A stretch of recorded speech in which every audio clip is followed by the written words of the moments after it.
Hello students, welcome back to my YouTube channel smart study. तो जैसा कि हमने पिछले वीडियो में ये चैप्टर स्टार्ट किया था अ लेटर टू गॉड, तो मैंने इसका ओनली इंट्रो वीडियो रखा था एंड बोला था कि मैं स्टोरी नेक्स्ट वीडियो से स्टार्ट करूँगी। तो आज हम लोग a letter to God story समझने जा रहे हैं कि इस स्टोरी में क्या हुआ है। ठीक है, तो अगर आपने इसके पहले वाला वीडियो नहीं देखा है तो आप उसे देख लीजिएगा, क्योंकि अगर आप वो वीडियो देखते हैं तो आपको इसका ओवरव्यू समझ में आ जाएगा। उस वीडियो का मैं लिंक डिस्क्रिप्शन में दे दूँगी, ओके, आप वहाँ से जाकर देख सकते हैं। तो हम लोग आज ये सारा क्या क्या इसमें फील होता है, ये सारा मैंने इसके पहले वाले वीडियो में बता दिया है। ठीक है, तो आप वो वीडियो देख लीजिएगा वहाँ से। एंड आज हम लोग शुरू करते हैं यहाँ से स्टोरी, जो कि यहाँ से स्टार्ट हो रहा है। तो चलिए, let's read. The house, the only one in the entire valley, sat on the crest of a low hill. From this height, one could see the river and the field of ripe corn dotted with flowers that always promised a good harvest. The only thing the earth needed was a downpour, or at least a shower. Throughout the morning, Lencho, who knew his fields intimately, had done nothing else but see the sky towards the northeast. तो देखिए, this is the first para. इसमें यहाँ पे बताया गया है कि सबसे फर्स्ट लाइन हम पढ़ते हैं कि the house, the only one in the entire valley, sat on the crest of a low hill, यानी कि वहाँ पर जो है there is a single house. ठीक है, एक ही हाउस है वहाँ पे, sitting on top of a small hill, and it's the only house in the whole valley. वो जो वैली है वहाँ पर वही एक घर है। ठीक है, उस छोटी सी हिल पर। From this height one could see the river and the field of ripe corn dotted with the flowers that always promised a good harvest.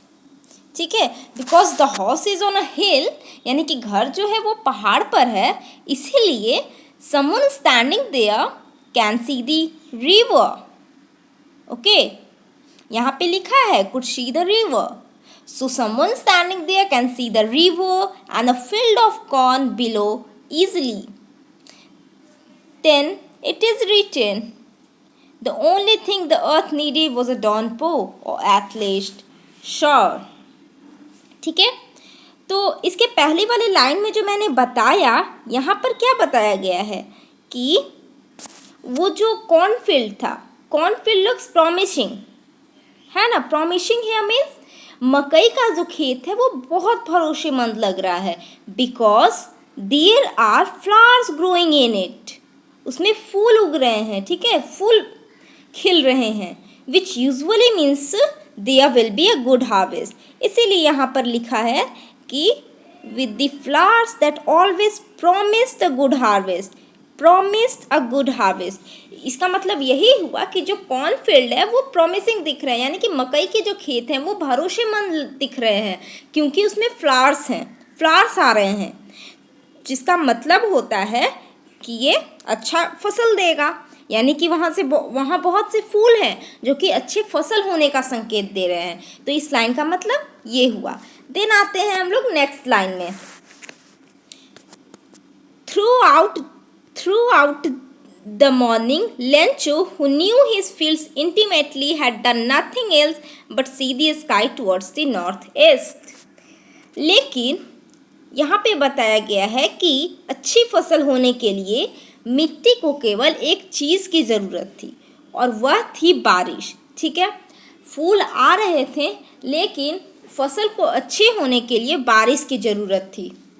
The only thing missing for the land to produce a good harvest is rain. The earth needs either a heavy rain or at least a light shower. तो यहाँ पे दिया है अर्थ क्या चाहिए, अर्थ को या तो एक हेवी रेन, ठीक है, डाउनपोर, या फिर एटलीस्ट अ शावर, ठीक है, जो हल्की फुल्की बारिश होती है। मिट्टी को या तो एक भारी बारिश चाहिए थी या कम से कम एक हल्की बारिश। तो यहाँ पे देखिए मीनिंग भी है, आपको यदि किसी का मीनिंग नहीं पता चले इस कॉन्टेक्स्ट में, क्योंकि हर कॉन्टेक्स्ट में मीनिंग अलग होता है। तो यहाँ पे देखिए क्रेस्ट मीन्स दिया हुआ है टॉप ऑफ अ हिल, यहाँ से आप देख सकते हैं। देन हम लोग आते हैं नेक्स्ट पैराग्राफ में। Now we are really going to get some water women. The women who was preparing supper replied, yes, God feeling. The older boys were working in the field while the smaller ones were playing near the house until the woman called to them all, come for dinner.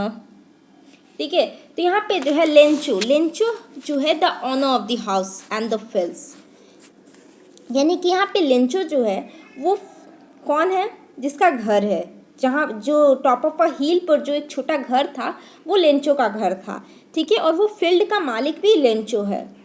So Lencho the owner of the house and the fields has been looking towards the north east sky all morning. ठीक है, यहाँ पे देखो, ये यहाँ पे इसके पहले वाले लाइन में ही था, through out the morning Lencho who knew his fields intimately, यानी कि जो जान रहा था वो कुछ नहीं, सिर्फ स्काई की तरफ देख रहा था, नॉर्थ ईस्ट की तरफ। तो वही लिखा है कि लेंचो जो था वो सुबह से नॉर्थ ईस्ट की ओर आसमान की तरफ देख रहा है। He knows his fields really well, वो अपने, यहाँ पे क्या लिखा है, morning Lencho who knew his fields intimately, है ना। तो वो अपने फील्ड को अच्छे से जान रहा था। And is keeping an I on the sky because that's the direction from which rain usually comes, यानी कि वो स्काई की तरफ क्यों देख रहा था, क्योंकि अर्थ को क्या की ज़रूरत थी, मैंने अभी बताया, एक बारिश की।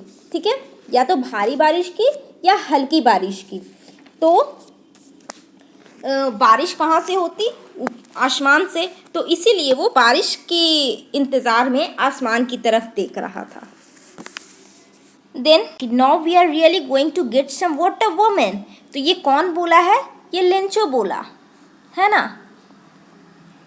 लेंचो बोला। किससे बोला, वुमेन, यानी यहाँ पे वुमेन किसको रेफर किया गया है, अपनी वाइफ को वो बोला। ठीक है, यहाँ पे द मैन जो भी है वो कौन बोल रहा है, the man means that Lencho. Lencho जो है वो बहुत एक्साइटेड है, यहाँ पे बताया गया है कि जो लेंचो है वो बहुत ज़्यादा एक्साइटेड है, यानी कि उत्साहित है। क्यों क्यों उत्साहित है, क्योंकि ऐसा लग रहा है कि बारिश होने वाली है। लेंचो जो है वो आसमान की तरफ देख रहा था, तो उसे ऐसा लगा कि बारिश होने वाली है। तो उसने अपनी पत्नी से कहा कि अब वे वास्तव में कुछ पानी पाएंगे, यानी कि they really going to get some water, यानी कि अब उन्हें पानी मिलेगा। देन है the women who was preparing supper replied yes God feeling, यानी कि वाइफ जो थी who was cooking dinner response. ठीक है, वो बोलती है, जो उसकी यानी लेंचो की पत्नी थी वो रात का खाना बना रही थी, तो वो बोली शपर, सपर यानी क्या होता है, डिनर होता है। ठीक है, रात का खाना को बोला जाता है। तो रात का खाना बना रही थी, तो वो बोली I hope it will rain if it's God's will, यानी कि वो बोली I hope it will rain if it's God's will, यानी कि यदि गॉड की इच्छा हो तो, गॉड्स विल यानी कि मैं आशा करती हूँ कि बारिश होगी यदि भगवान की इच्छा है तो, है ना। लेंचो की वाइफ बोली कि मैं आशा करती हूँ कि बारिश होगी, यदि भगवान की इच्छा है तो बारिश होगी। ये था यहाँ पर। Now come to the next line. The older boys were working in the field while the smaller ones were playing near the house. ठीक है, इसमें क्या बोला गया है कि जो बड़े लोग जो थे वो खेत में काम कर रहे थे और छोटे बच्चे घर के पास खेल रहे थे। ठीक है, and then here it is written Lencho's wife called them for dinner. They all came inside. यानी कि वो सब खेल रहे थे, छोटे बच्चे और बड़े लोग खेत में काम कर रहे थे, तभी लेंचो की वाइफ ने बुलाया अंदर खाना खाने के लिए, तो वो सारे अंदर आ गए। Now next, it was during the meal that just as Lencho had predicted big drops of rain began to fall. यानी कि while they were eating dinner, exactly as Lencho predicted, that starts happening. What starts happening? What Lencho has predicted? Then that's the rain. Lencho has predicted for the rain, and that came to be true. Lencho had predicted, and that starts happening. Large raindrops started falling. Okay, big drops of rain began to fall. यानी कि जब वे रात में खाना खा रहे थे तब बिल्कुल वैसा ही हुआ जैसा लेंचो ने अनुमान लगाया था. क्या अनुमान लगाया था? तो बारिश का अनुमान लगाया था, है ना. बारिश का अनुमान लगाया था और बारिश होने लगी. बड़ी बड़ी बूंदें गिरने लगे आसमान से. Then next line. In the northeast, huge mountains of clouds could be seen approaching. The air was fresh and sweet. ठीक है, यानी कि जो हवा थी, air outside was pleasant, smelled good. है ना, बाहर की हवा सुहावनी और मीठी थी. ये हुआ इस लाइन का मतलब. एंड ये मैंने नहीं बोला. In the north east huge mountains of clouds could be seen approaching, यानी कि वो नॉर्थ ईस्ट की तरफ देख रहा था, आसमान की तरफ. क्यों देख रहा था? बारिश के लिए देख रहा था कि बारिश आएगी. तो नॉर्थ ईस्ट की तरफ, नॉर्थ ईस्ट में देखा जा सकता था कि ह्यूज माउंटेन्स ऑफ क्लाउड्स, बादल के बड़े बड़े पहाड़ आ रहे थे, यानी कि बादल छा रहे थे और उससे बारिश होने वाली थी. वैसा मौसम किया गया था. The air was fresh and sweet, यानी कि हवा जो थी वो सुहावनी थी और मीठी थी. Then the man went out for no other reason than to have the pleasure of feeling the rain on his body. And when he returned he exclaimed, "These are not raindrops falling from the sky. They are new coins. The big drops are 10-cent pieces and the little ones are 5s."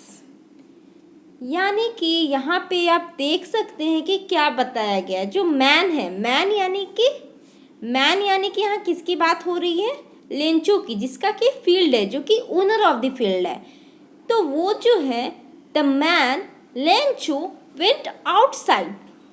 ठीक है, लिखा हुआ यहाँ पे went outside, है ना. The man went outside just to enjoy the feeling of rain. ठीक है, just to enjoy the feeling of rain on his skin. Lencho जो है वो सिर्फ इसलिए बाहर गया ताकि वो बारिश को महसूस कर सके, है ना. वो कोई और कारण से नहीं, बस बारिश को महसूस करने के लिए वो बाहर गया. When he came back, he said that the raindrops felt like new coins falling from the sky. यानी कि जो आसमान से बारिश की बूंदें गिर रही है वो नए सिक्कों की तरह लग रही है. जैसे ही यानी कि वो आया, ठीक है, वो महसूस किया बारिश. वो क्यों गया था बाहर? महसूस करने के लिए. Pleaser of feeling the rain, है ना, उसके लिए गया था, फील करने गया था रेन को. फिर जब वो आया तो वो एक्सक्लेम्ड किया, वो बिल्कुल कहा, ठीक है, वो क्या बोला? These are not raindrops falling from the sky. ये जो आसमान से गिर रहे हैं वो रेनड्रॉप्स नहीं है, बारिश की बूंदें नहीं हैं. वो क्या है? न्यू कॉइन्स है. ठीक है, ये बहुत इंपॉर्टेंट है, आपको यहाँ पे समझना चाहिए. न्यू कॉइन्स है, यानी कि जो बारिश, मतलब कि जो गिर रहे हैं आसमान से बड़ी बड़ी बूंदें, वो रेनड्रॉप्स नहीं है, बारिश की बूंद नहीं है, वो नए सिक्के हैं. अब आपको समझना है कि आखिर लेंचो ने इन्हें न्यू कॉइन्स क्यों बोला. वो थे तो रेनड्रॉप्स, बट उसे क्या किया? मेटाफर किया. यहाँ पे मेटाफर कर रहा है. फिगर ऑफ स्पीच भी मैं एक वीडियो डालूंगी, उसमें सारा फिगर ऑफ स्पीच बताऊंगी. यह मेटाफर है. तो उसने रेनड्रॉप्स को क्या से कंपेयर किया? कंपेयर मैं नहीं बोलूँगी, उसे डायरेक्ट बोल दिया है. That's why it's a metaphor. उसे रेन ड्रॉप्स को न्यू कॉइन्स बोला है, यानी कि वो रेन ड्रॉप्स नहीं है, वो क्या है, न्यू कॉइन्स है।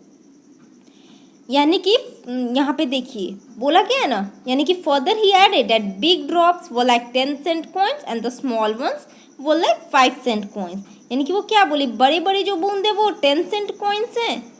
देखिए यहाँ पे दिया हुआ है, बड़े बड़े जो ड्रॉप्स हैं वो 10 सेंट पीसेज है, यानी 10 सेंट कॉइन्स है, और जो छोटे वाले हैं वो 5 सेंट कॉइन्स है।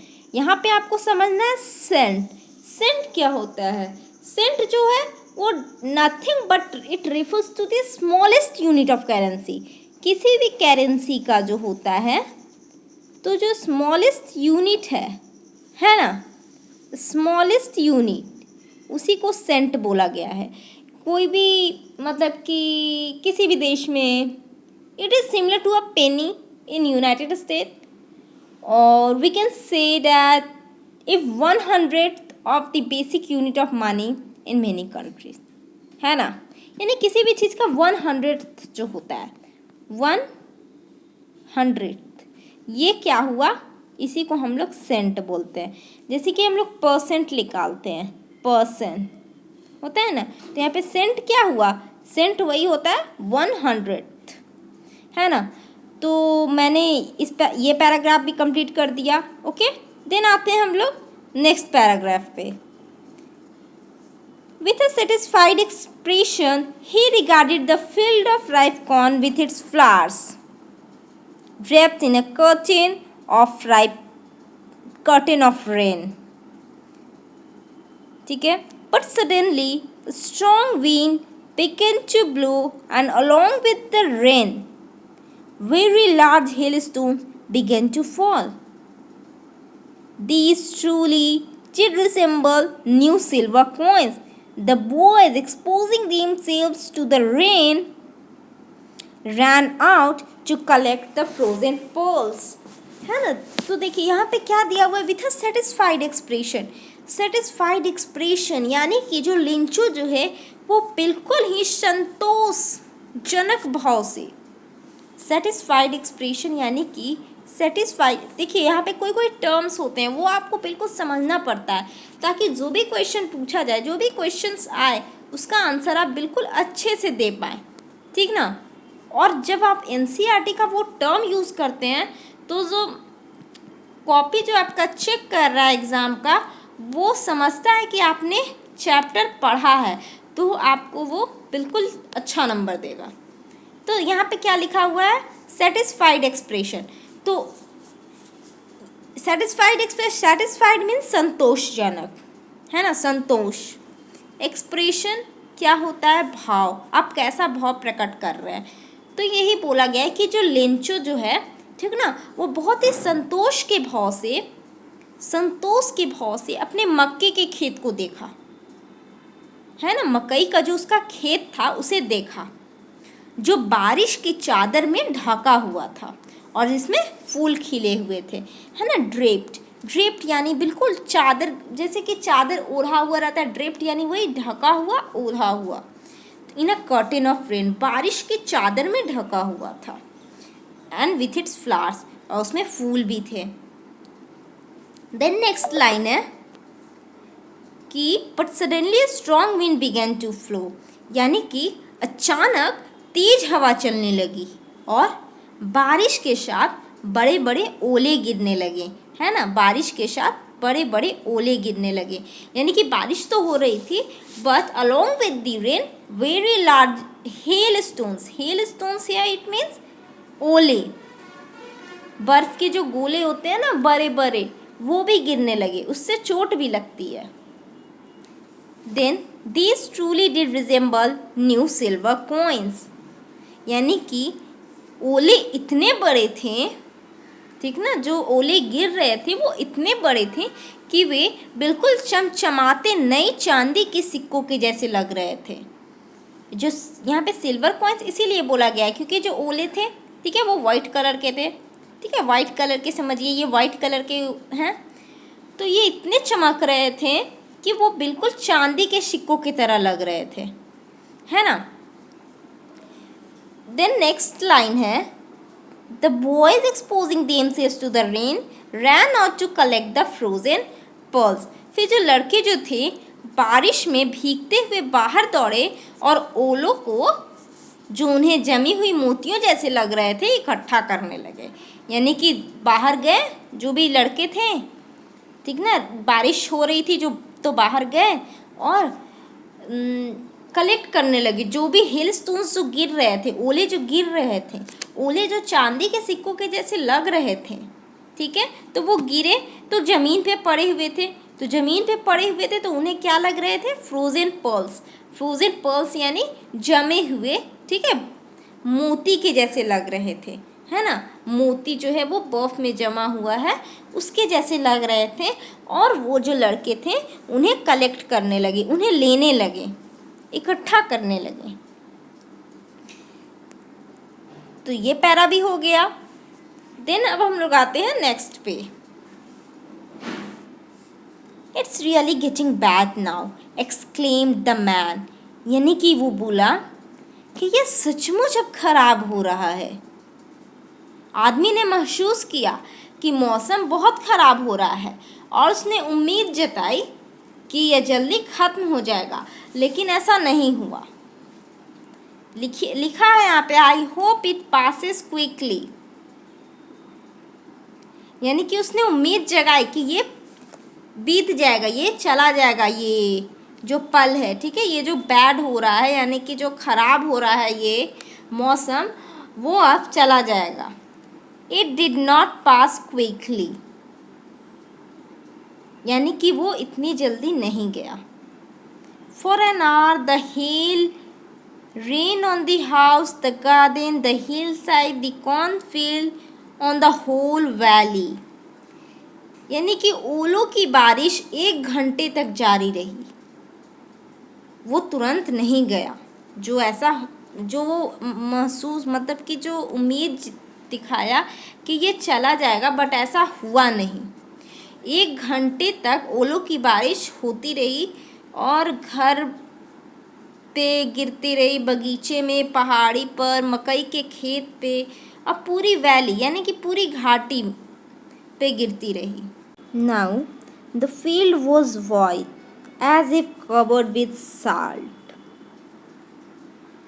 ठीक है, जो फील्ड था, ठीक है, जो मकई का जो खेत था, है ना, ओलों की वजह से खेत सफ़ेद हो गया था। सफ़ेद किसकी वजह से हुआ था? सफ़ेद वाइट हुआ था फील्ड हेल स्टोन की वजह से, हेल स्टोन की वजह से सफ़ेद हुआ था। यहाँ पर लाइन में क्या लिखा हुआ है कि फील्ड जो है वाइट हो गया था, ऐसा लग रहा था मानो it is covered with salt. यानी कि बोल रहा है कि बिल्कुल लग रहा था कि नमक से ढका हुआ है, ओलों की वजह से खेत सफ़ेद हो गया था, है ना, ऐसा लग रहा था मानो नमक से ढक गया हो। ओके, नेक्स्ट लाइन देखते हैं हम लोग। Not a leaf remained on the trees. यानी कि पेड़ों पर एक भी पत्ता नहीं बचा था। जो इतने हेवी रेन हुए, भारी बारिश हुई और उसके साथ हेल स्टोन्स भी हुए, यानी कि ओले भी पड़े, जिसके कारण एक भी पत्ता पेड़ पर नहीं बचा, है ना। The corn was totally destroyed. यानी कि मकई भी जो था पूरी तरह से नष्ट हो गया था। एंड मकई भी पूरी तरह से नष्ट हो गया था। And flowers were gone from the plants. यानी कि पौधों से फूल भी गायब हो गए थे। तो आप सोच सकते हैं ये जो सिचुएशन है, ये सिचुएशन कितना एम्पैथेटिक सिचुएशन है, आपको सोचना चाहिए। यहाँ पर ऐसा होने के बाद लेंचो को कैसा फील हुआ होगा। How sad Lencho would feel after having these conditions. तो लेंचो को बहुत बुरा लगा, बहुत ज़्यादा बुरा लगा। ओके, यहाँ पे दिया है, लिखा भी है, अच्छे से। Lencho soul was filled with sadness, Lencho की अंतरात्मा दुखी हो गई थी, लेंचो बहुत दुखी हो गया था। When the storm had passed, he stood in the middle of the field and said to his sons, है ना। लेंचो जो है यहाँ पर, ये जो पैरा है आपको बहुत अच्छे से समझना है, बहुत इंपॉर्टेंट है, क्वेश्चंस भी इससे पूछे जाते हैं, ठीक है। यहाँ पर बोला जा रहा है कि लेंचो बिल्कुल अंदर से, ठीक है, सोल, उसकी अंतरात्मा, ठीक है, दुखी हो चुकी थी। फील्ड विथ सैडनेस, दुख से भरा हुआ था। जब ये सब हुआ, पूरा उसका जो खेत था वो नष्ट हो गया, मकई का जो खेत था नष्ट हो गया, उसे बहुत ज़्यादा दुख हुआ, बहुत ज़्यादा दुख हुआ। तो जब तूफान थम गया, यानी कि यहाँ लिखा है ना व्हेन स्टॉर्म हैड पास, ठीक है, तो जो तूफान था वो चला गया, थम गया, ठीक है, नॉर्मल हो गया कंडीशन। तो वो खेत के बीच खड़ा हो गया और अपने बेटों से कहा, क्या कहा अपने बेटों से, ये भी इम्पोर्टेंट था। A plague of locusts would, locust क्या होता है यहाँ पे, insects which fly in big swarms and destroy crops, यानी कि लोकस्ट कीड़े मकोड़े होते हैं जो कि क्रॉप्स को डिस्ट्रॉय करते हैं। तो वही बोल रहा है, plague of locust would have left more than his, यानी कि यहाँ पे बोला कि टिड्डियों का हमला, लोकस्ट को टिड्डियों बोला जाता है, टिड्डियों का हमला भी इससे ज़्यादा छोड़ देता। यानी कि अगर लोकस्ट जो कीड़े होते हैं, ठीक है, वो जो कीड़े टिड्डियों, तो वो भी अगर हमला करता ना उसके क्रॉप्स पर, मकई के खेत पर, तो कुछ बच जाता, ठीक है, कुछ बच जाता। लेकिन ये जो बारिश हुई, भारी बारिश हुई, ओले पड़े, वो उससे कुछ भी नहीं बचा। The hell has left nothing, यानी कि ओलों ने सब कुछ नष्ट कर दिया, कुछ नहीं छोड़ा। अगर टिड्डियाँ हमला करते हमारे खेत पर तो कुछ तो बच जाता, पूरा नष्ट नहीं होता।